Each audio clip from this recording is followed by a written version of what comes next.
Coach, on Sunday after the game, we kind of talked about the offense trending upward. I know you didn't like where it started, and that's maybe why it looks like it's trending really upward. But when you go back and you go look at the at-bats and the stuff, what are you seeing in those? And then maybe what are you doing coaching-wise? How much changing and tinkering do you do with the guys when you go back and look at those?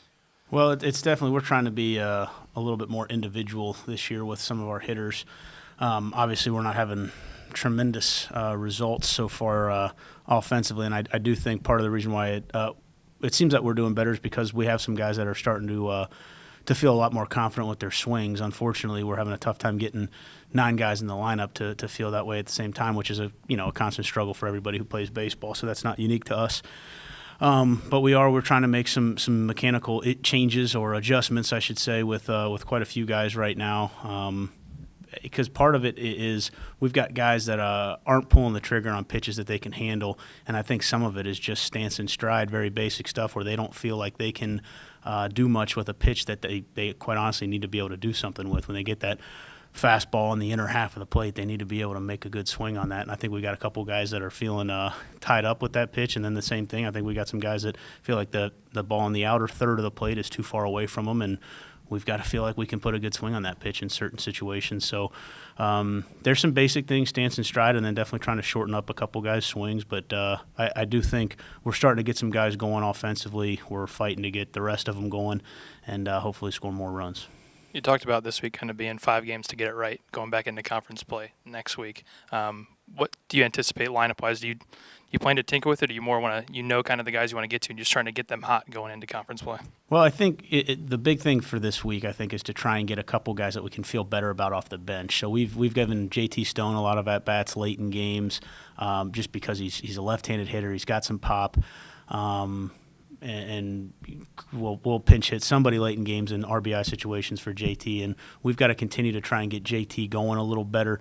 But then there's a couple other guys on the bench that haven't gotten a ton of at-bats that have done pretty well with the at-bats they've gotten, and trying to find a way to get them, 8, 9 at-bats this week would be big for us, being Grant Hartwig or Tom Kelly. A couple guys. Tom hasn't gotten a hit yet.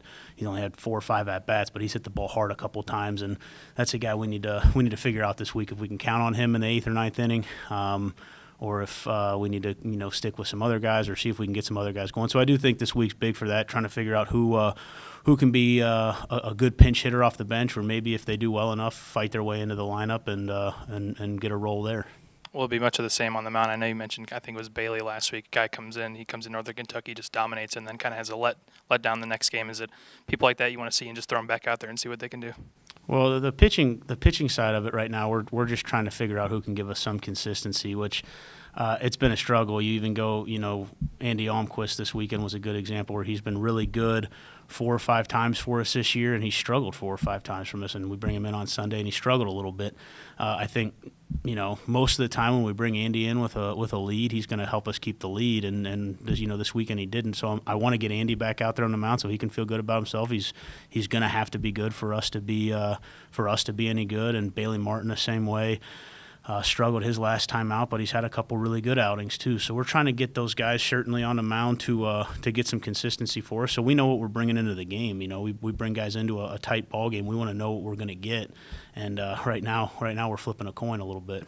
With the 5 non-conference games this week, is it obviously? I know you want to win. You want to go 5-0 this week, but results aside, are you looking to be results based? Or you just want to see maybe a better team on the field this week? No, results. Yeah, no, I want to win the game. Very simple. For as much as we want to, get guys right and all of that, more than anything, our team needs to value winning right now. We need to value being 1-0 every day. And however we do that, there's some things we'll do as coaches that are outside of the players' control, but they need to value winning as much as possible right now, and we need to go 1-0 every day we play a game right now. All right, thank you, Coach. Good luck this week. Yeah, thank you.